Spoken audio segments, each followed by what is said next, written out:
All right. Hi, everyone. Thank you for joining our BrainMap webinar today. I'm very pleased to introduce today's speaker, Professor Nikolaus Weiskopf. Nikolaus is the director of the Neurophysics department at the Max Planck Institute for Human Cognitive and Brain Sciences in Leipzig, and honorary professor at the Faculty for Physics and Earth Sciences at Leipzig University. He graduated in physics from University of Tübingen and received a PhD in neuroscience from the Graduate School of Neuro and Behavioral Sciences in Tübingen. From 2006 to 2016, he has been the head of a physics at the Wellcome Trust Center for Neuroimaging at University College London.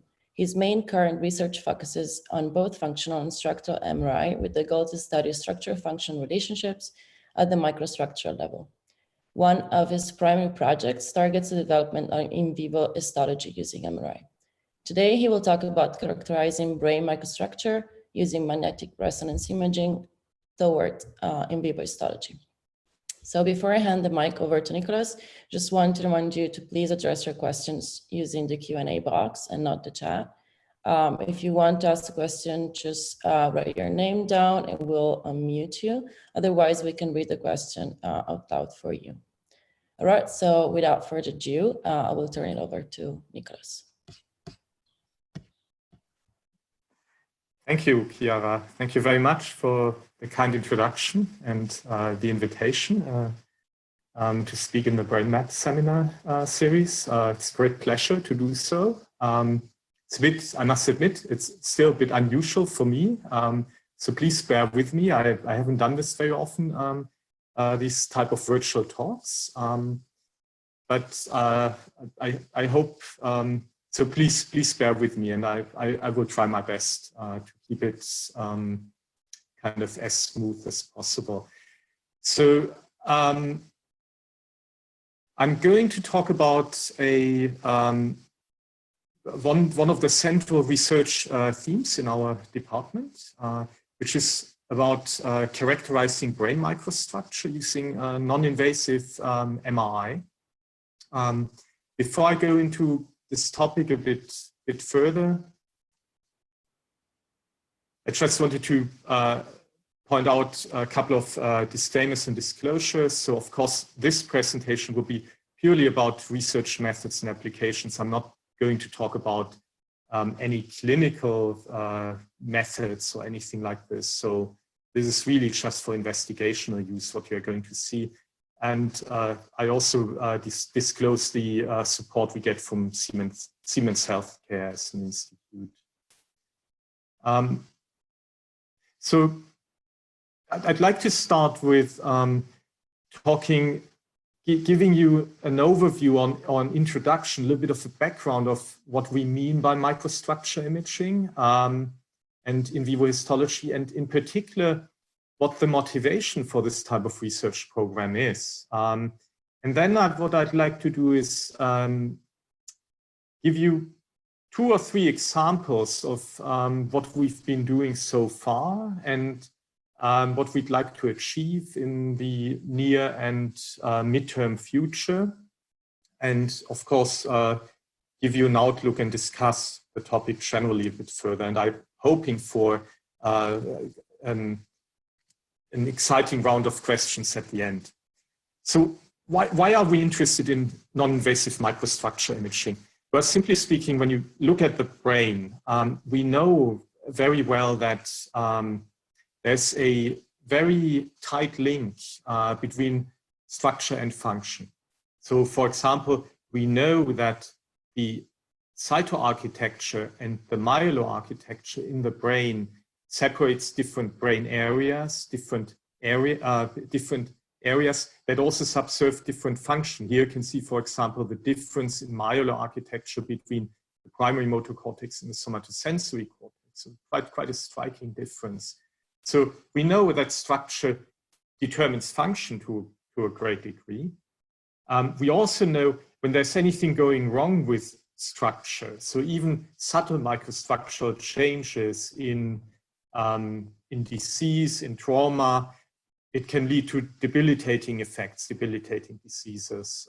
If we think about, for example, Alzheimer's disease, neurodegeneration, and also CNS injuries, like spinal cord injury, for example. On the other hand, we also know that function affects structure in a sense. So if you think about, for example, the famous training studies that have been done over the years, and people have followed structural changes due to training, due to behavioral changes. So it can actually affect the structure itself as well, the behavior and the function. So you could look at it in a way that you have this loop or feedback loop between structure and function, and importantly, between microstructure and function. So we are not only interested in cross anatomy, but in the microstructure. And unfortunately, most of the techniques we have nowadays to look at microstructure, they're invasive techniques. You either need to do biopsies, or you need to, well, you can only do it post-mortem, for example, if you think about histology. So we want to be able to do this in vivo in the living volunteer and patients. So we can actually study this link between structure and function, and also dysfunction. So this is the main motivation. And this would also obviously open up the possibility for studies, for example, in larger groups, which are quite difficult using histological techniques.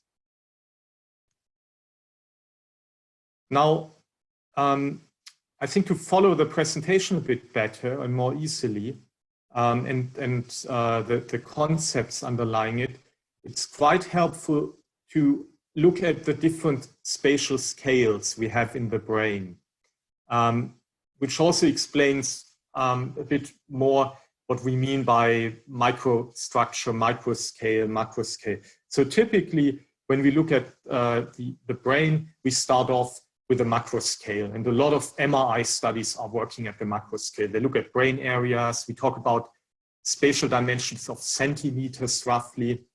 Works beautifully and has been working beautifully. With high field MRI, we are able now to push our resolution, our voxel resolution, down to a few hundred micrometers in vivo even. And this really opens up a view onto the mesoscopic structure in the brain, where you have interesting structures like, for example, cortical layers, like cortical columns, like ocular dominance columns that have been visualized with functional MRI. So we've really opened up already the door into that kind of structure. But what we would like to do, and also motivated by the previous slide, is of course to zoom in even further and go into the micro scale. So that means resolution around 1 micrometer, or we'd like to get information about structures that are only about a micrometer large, or even smaller. If you look at, for example, electron microscopy showing myelin sheaths here in this case. So that's really what we'd like to achieve. But what is quite obvious, we will not be able to achieve voxel sizes of a micrometer in vivo with MRI. But what we can do is we can use the very rich MRI signal that contains a lot of information and build appropriate biophysical models, MR signal models, that can interpret the signal and allow us to make inferences on the underlying structures, on the underlying microstructure that is smaller than the voxel size. So we kind of can zoom in beyond the voxel size. Of course, it will only give us an aggregate measure. So it will might give us information, for example, about the mean axon diameters or the mean myelination in there. But it's information about structure that is smaller than the voxel size. And this is really what we mean by microstructure imaging, by in vivo histology. So getting biological values out that are meaningful and tell us something about the underlying microstructure. What I'm going to focus on in this presentation is a particular aspect of microstructure. So when in particular, what we are very much interested in is looking at short-range connectivity in the brain. And why are we interested in that?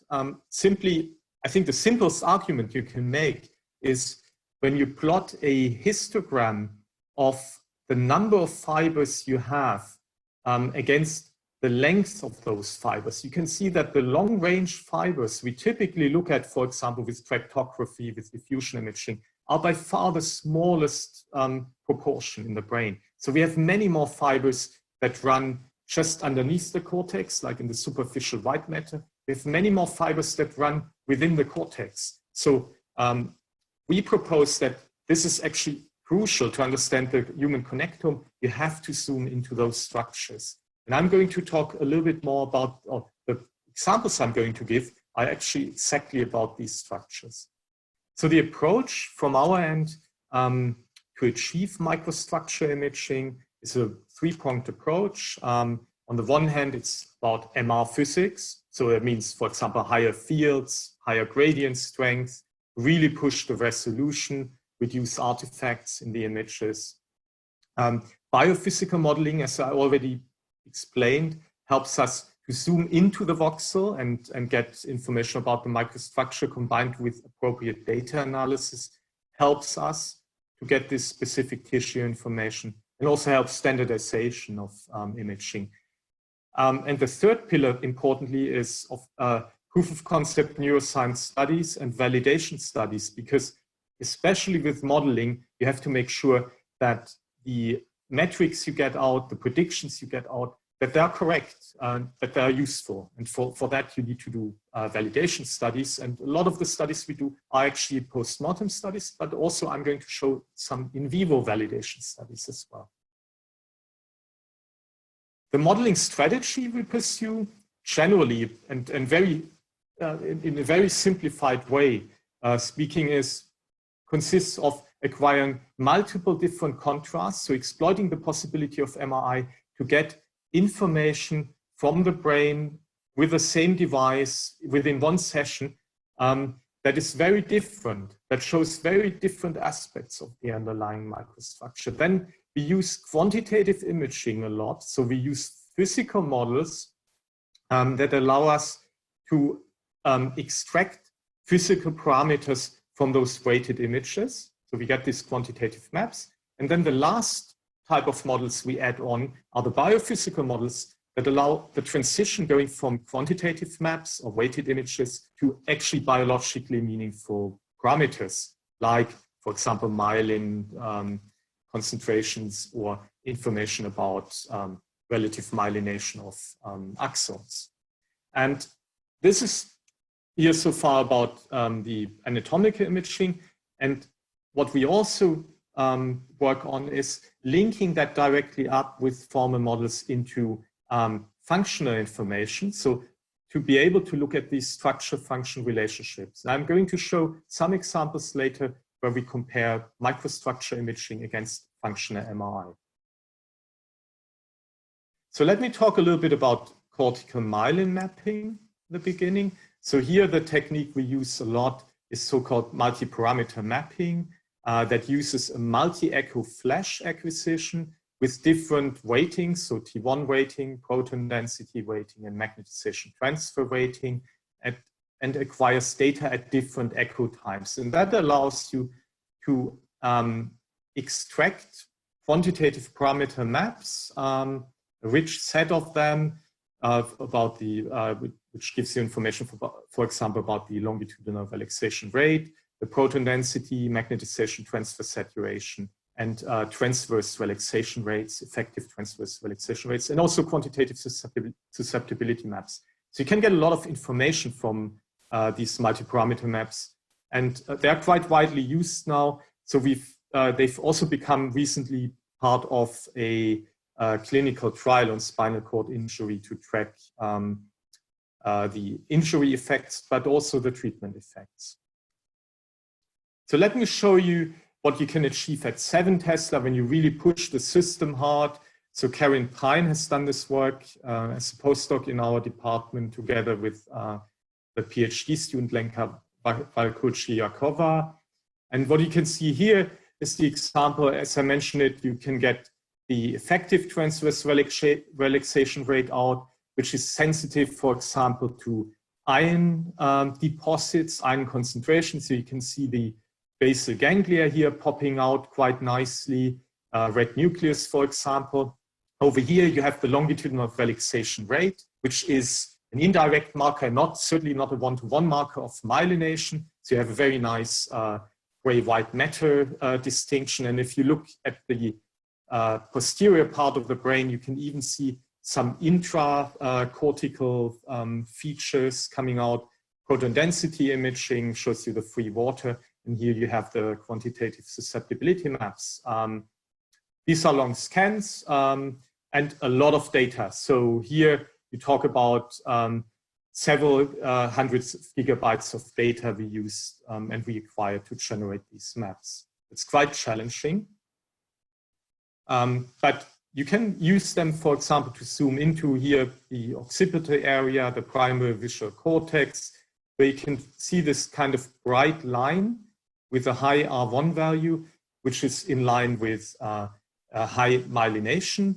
And when you plot a profile through the cortex here, and you go from white matter through gray matter through the cortex to the pile surface, you can see the decreasing R1, so which is in line with decreasing myelination. But you see this additional bump here in this area, and that's the so-called stria of Gennari, which we know is highly myelinated and makes the primary visual cortex a particular brain area. So we really start seeing structures now within the cortex, not just averaged across the cortical profiles.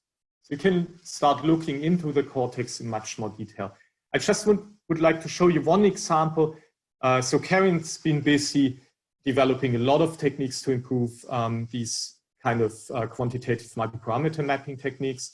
But one of the things he applied is prospective motion correction, which consists of a camera system in the scanner bore that looks at a small marker attached to the volunteer's head via a mini bike bar, actually.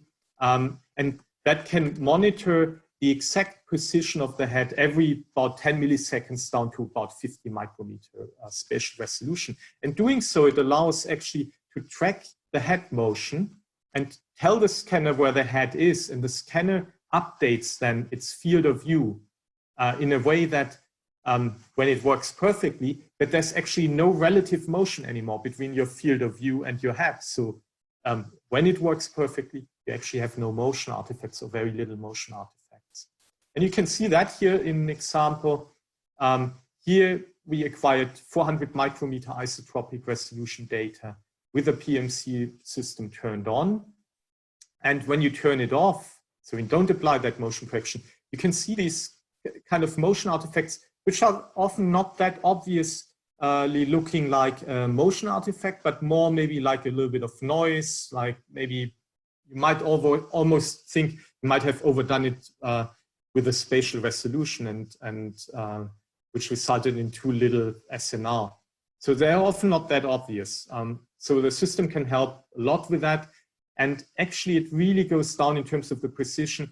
It even starts tracking features like respiration here. So head motion related to respiration. And here you can see the smaller peaks. This is head motion related to the cardiac pulse. So you become sensitive to that and you can start correcting at least partially for that. And we believe it's crucial to do motion correction at those high resolutions to avoid artifacts. You can use these longitudinal relaxation maps also in other ways. So you can average, for example, across the cortex. So not look at profiles, but look at, let's say, the mean myelination or mean R1 values in the cortex and project that onto an inflated surface, like it's been done here.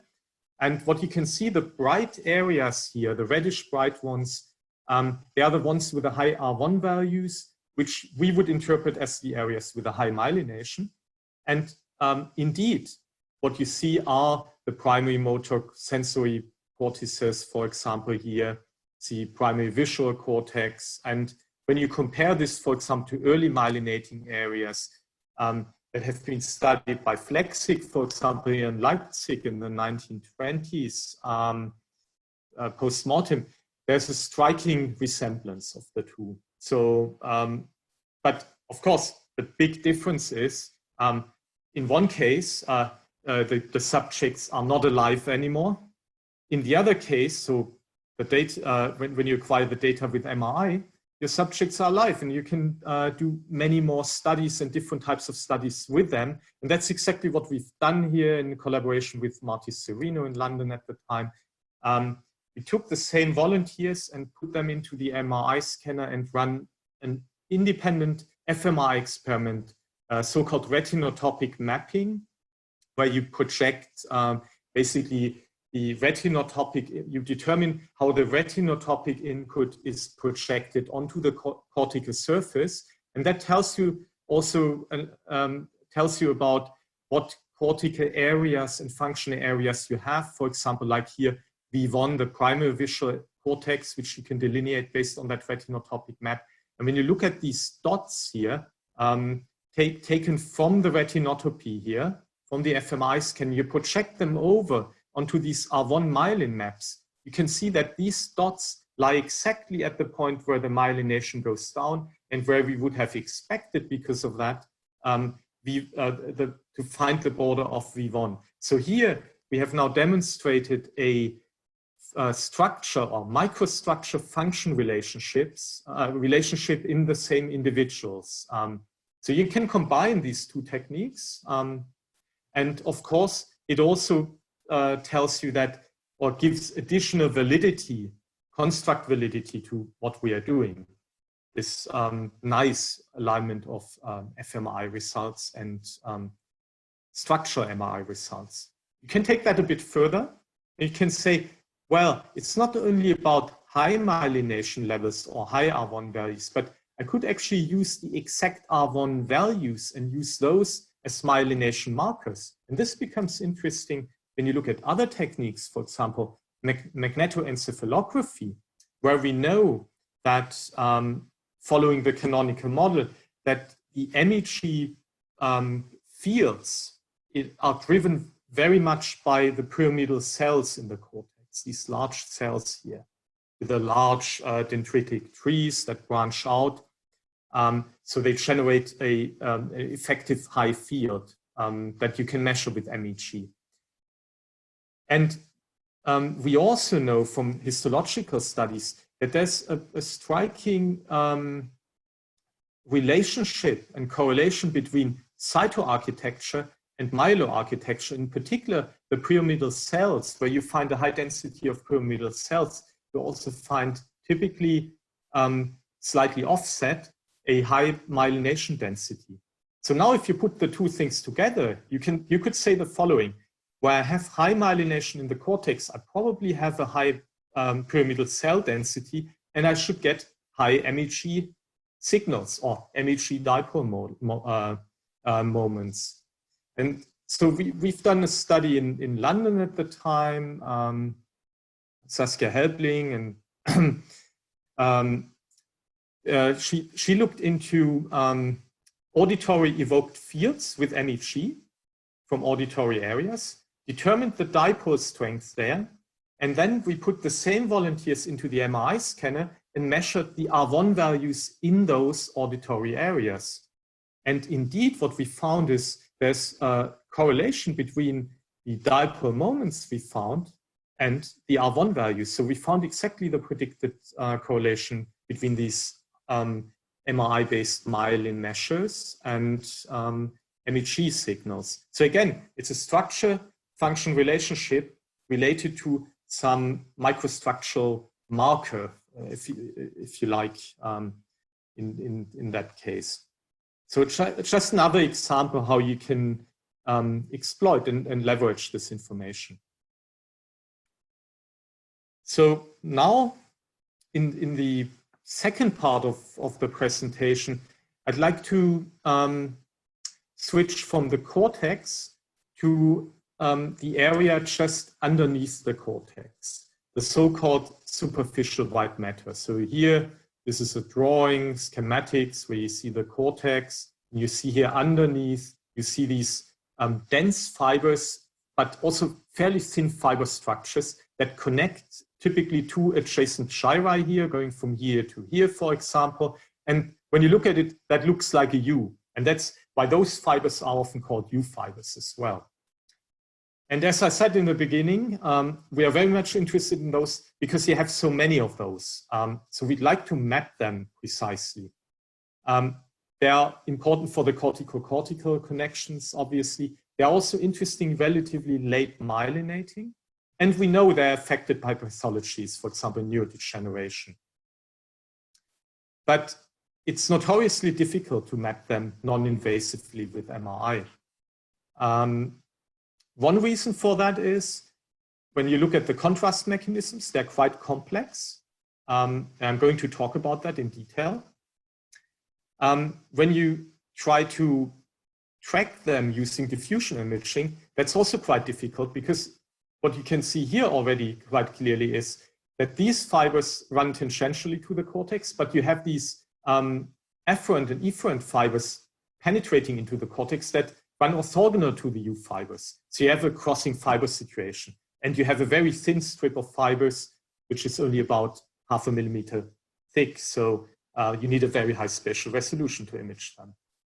So we set out in different ways to image them. One way is to go to 7 Tesla, acquire very high resolution data, again, 500 micrometer high resolution data, and then look into that in a bit more detail. In particular, look at the effective transverse relaxation rate and the susceptibility maps, for example. And when you zoom in, you find an interesting phenomenon.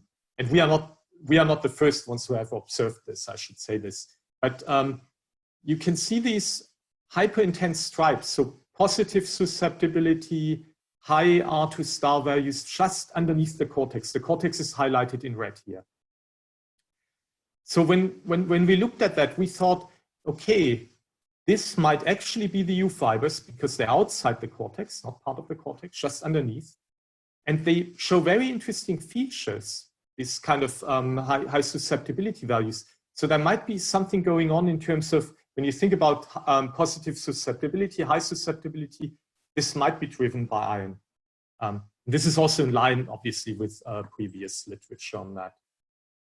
But we really wanted to understand that much better. And this is work done by Evgenia Kirillina in the department, where we looked at post-mortem temporal lobe samples here and studied them more precisely, in particular the U fiber areas. For that, Evgenia put those into a mass spectroscopy imaging system, which can detect iron with very high spatial resolution at about 100 micrometer voxel resolution, which can indirectly also quantify myelination levels.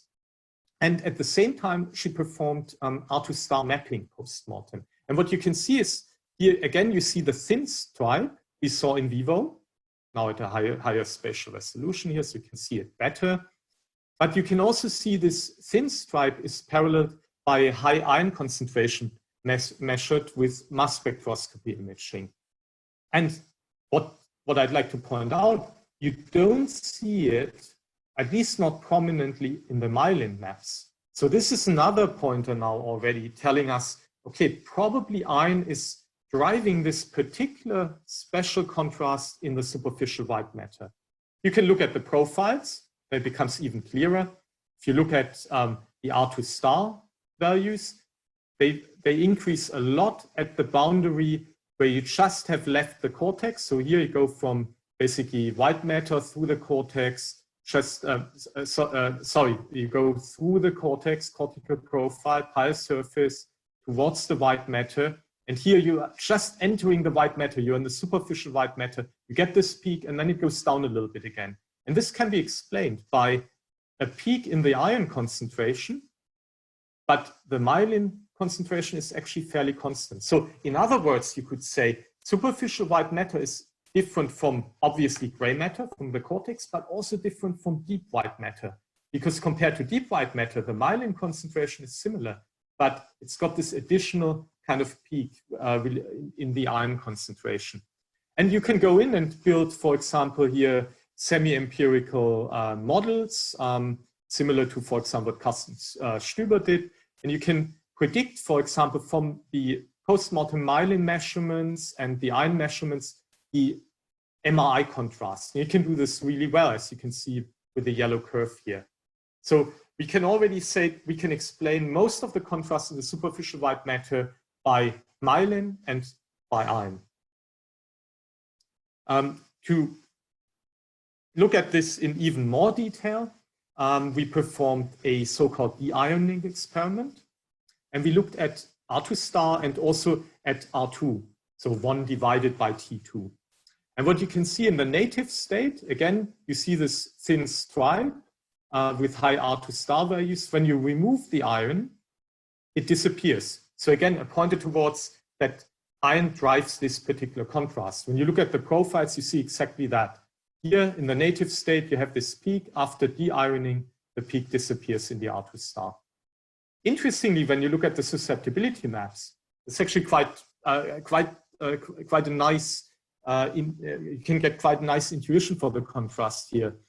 What you can see here in the native state, you have this peak, obviously, due to the iron. You have a peak intracortical here, this one, line of Baillarget, which you can see here in the native state. When you de-iron, they all disappear, and you almost get a negative dip in your susceptibility. And that's due to, we believe, a high myelination, which is masked typically by a high superimposed iron concentration in the cortex. So with the de-ironing experiment, you can also understand the cortical contrast a bit better. Now, we didn't leave it at this. We brought out the big guns, wanted to zoom in further. That means we really wanted to get cellular resolution iron maps here. And for that, we used so-called proton-induced X-ray emission. We went to the physics department here in Leipzig. And then you can zoom into these hyperintense stripes even further. And you get now maps with micrometer resolution, where you see that the iron at that level here, at this very high resolution level, is by no means homogeneously distributed, but in a very characteristic way. You can see these high intensity spots, which align with the somata of oligodendrocytes. And then you see also a lot of background iron here, which we believe is mainly in the iron-rich fibers and processes. So all of it is related to the, or most of it is related to the oligodendrocytes. As you can see here, for example, here's a special nickel PIXE stain for the oligodendrocytes, and they overlap quite nicely with the red dots, the high iron concentration spots. When you do this, you have this big advantage that now you have resolved the iron geometry, the pattern, the spatial patterning of iron in the cortex to a degree that you can actually use that and feed it into simulations. Now you can simulate from first principle of physics. You can actually simulate the MR signal. So you take the iron map, for example, you calculate Larmor frequency maps based on those iron maps, and you can estimate the measured or expected R2 star. You can also, because you have quantitative iron maps, you can also estimate the direct contribution of, for example, ferritin and exchange processes there to the R2 star, and also, of course, the macroscopic effects that come due to the fact or emerge due to the fact that you have this thick stripe of iron there. But what you can take home from that is that, first of all, you can do this now and quite accurately. And secondly, that what you see is that the R2 star signal is dominated very much by these kind of microscopic resolution iron distributions. So it matters how these distributions look like, and the R2 star signal contains information about those distributions. And this is very important because this helps us to interpret the contrast in the superficial white matter in a much more principled way. And now we can go back into the in vivo case, create these R2 star maps, QSM maps, R1 maps, as you've seen them before, very high resolution. And we can sample just underneath the cortex here. For example, we can sample the R2 star. We can sample QSM. We can sample, for example, R1 just there, or maybe also in the cortex as a myelin marker as before. And I'd like to show you the results of that. These are now in vivo data. We went back in vivo now. And interestingly, you see these higher iron concentrations now in areas like, for example, motor cortex, somatosensory cortex, but we see relatively low ones, for example, in the primary visual cortex. So you could say we would expect fewer, and maybe less well-developed U fibers in the primary visual cortex.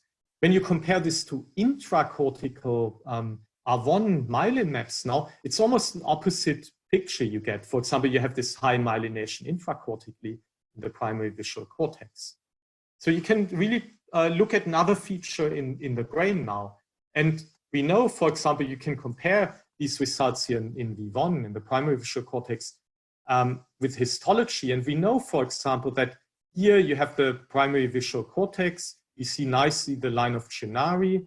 And we see very little in terms of U fibers here. As soon as we leave the primary visual cortex here, going to V2, we see suddenly these dense, highly iron-loaded stripes just underneath the cortex, which means we find much more U fibers there. And similarly, in the R2 star maps, we see this effect as well. So we found in vivo, we could reproduce something that was shown previously in post-mortem histology. So another indicator that this is a valid measurement. So another feature I'd like to point out is that you find a lot of these high R2 star values, high iron concentration in the superficial white matter in the association areas, for example, where you would expect higher density of U fibers, where again, you find less intracortical myelination. So we have now opened up the door to really look into this in populations and look at structure-function relationships also related to U fibers. But of course, U fibers have also other features. It's not only about their density, their prominence, as we looked at it with those 70 measurements, but it's also about their connections. And to look at connections, of course, diffusion imaging is a fantastic method, tractography. We have one of the Connectom MRI scanners here with a 300 millitesla per meter gradient, as you also have it in Boston. And what helps you, that helps you to get images with relatively short echo times, which boosts your signal. So you can get very high signal to noise images, diffusion weighted images, and you can burn that for higher spatial resolution. That's exactly what we did to be able to tap into those U fibers, because as I said in the beginning, they're very thin, as you could see. So they're very hard to visualize with typically relatively low resolution diffusion imaging. So we went up to 800 micrometer isotropic resolution diffusion weighted imaging on the system. We used also flexible RF surface coils to maximize the signal in the primary visual cortex, and all kind of processing methods that allowed us to deal with this data, to extract most of the possible information out of the data. And this was a study led by Fahare, Moawaredi, and Attar in the department, with PhD student in the department. And what you can see, pushing the resolution so far and the quality of the images, looking here in an axial slice in the occipital cortex, and looking here at ODFs of the diffusion signal, you can see the richness of the signal. You can see signal in the cortex here. You can see sub-features in the cortex, like the tangential and radial fibers. It's very well demarcated from the kind of long-range fibers penetrating towards the cortex or going towards the cortex. And here you can see, for example, also very nice high-resolution separation of these U fibers, of cortical fibers from the optic radiation from the long-range fibers. So it's very high-quality data. And you can take this now and start doing tractography, for example, of the long-range fibers, obviously, but also here of the U fibers. You can start seeing and appreciating the richness of that data, which is actually, again, in line with, let me see if this starts. Maybe we have to switch back to normal mode. Okay, here you see a little video going through the occipital cortex, and you can see here those U fibers connecting the different chirae measured with diffusion imaging that look very similar to, again, histological analysis that have been done a long time before. So we have this information now, and how can we use it? What can we do with it? Looks beautiful, I love it, but we want to do more with it. And one of the things you can do, you can go back and study structure-function relationships again. And one of the functional relationships in the visual cortex is, I mentioned it before, retinotopy.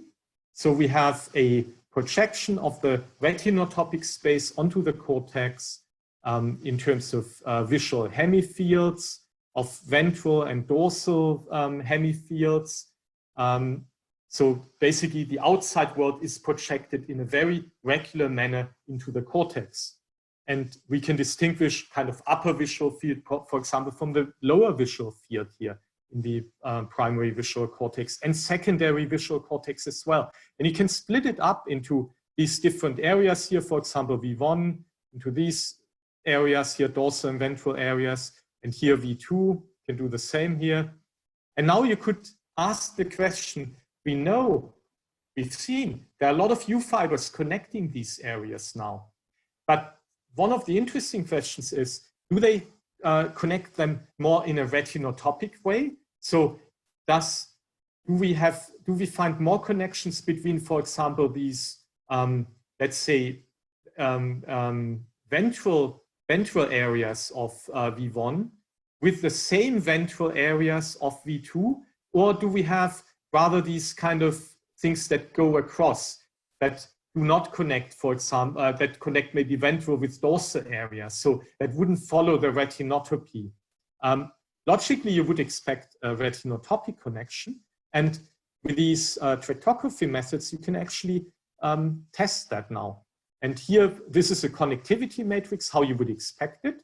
If it was following retinotopic connections, then you would expect that the same dorsal retinotopic areas here, area 1, would connect to the same dorsal retinotopic area in the secondary visual cortex. So basically, that this would connect to this more than, for example, 1 would connect to 2 here. So you wouldn't find the off-diagonal elements very much. And when you do the tractography, then you actually find exactly that the diagonal elements are strongest. So the retinotopic connections are strongest in the data. And again, you want to ask yourself and make sure that the measurements you do are reliable and reproducible. So what we've done is we've rescanned, for example, subjects. We did scan-rescan experiment. Here you can see some of the U fibers, scan and rescan, and they look very similar. We scanned them with different coil setups. I showed you the flexible surface coil before. And when you look at it overall, it's striking how similar and how reproducible the experiments are. We didn't stop there. So Fahari really went through all the effort to run the pilot study that demonstrated this kind of retinotopic, preferentially retinotopic connection. And then she recruited another 14 volunteers in an independent study and rerun the exact same experiment on those with the different coils, and you can see you get the same result out. So it's a highly reproducible result as well in an independent group. Okay, so I showed you, I gave you an introduction into in vivo histology, microstructure imaging. I showed you a couple of examples, how we use it and apply it and how we want to push it further. And I'd like to summarize at this point. I hope I could convince you that with MRI, you have access to the meso and micro scale in vivo. So we are getting there, get more and more information. What we really need is the biophysical modeling is absolutely crucial to understand the data properly and quantify the data properly. And I gave you the example of the superficial white matter where, for example, the microscopic organization of the iron mattered a lot. So iron quote unquote, is not equal iron. So it depends how it's structured and how it's organized in the brain. It matters for the contrast. This, if successful, this will enable really new studies in terms of microstructure function relationships in larger populations. Also, obviously, longitudinal studies, cross-sectional studies of development, training, pathologies. But of course, major challenges remain. So overall, we still need to push the MR quality. We want to have even higher resolution images, even more specific images. But I think another important area is we also need the right data to compare against, the reference data. So we need to work on the histological techniques, for example, need to make them quantitative. We have a big research program going on that. But we also realized doing this work that you can't rely solely on post-mortem work and validation. You also need to do in vivo validation. And I gave you this a couple of examples now, how you can look at structure-function relationships. And they can be used to also for at least semi-validation of your approach, because you can check whether they align or not, the structure and functional properties. We need to work on the biophysical models. In particular, we want to unify across different contrasts, across, for example, diffusion imaging to relixometry.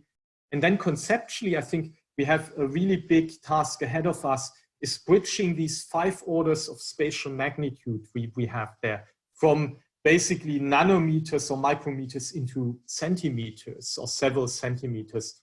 And how to display this, how to process this, how to understand this is a major challenge. At this point, I would like to thank all the collaborators without whom these studies would have been impossible. This is a major endeavor, in particular combining all these different multimodal techniques. In particular, I'd like to point out again Karin and Lenka here in the department who worked on the NPM imaging, Saskia on the MEG imaging, Evgenia and Malte who work a lot on modeling of the ion contrast, and Luke working on the diffusion imaging, and Fahari who's done the work on the U-fiber imaging. And at this point, I would like to thank you for your attention, and I'm looking forward to your questions.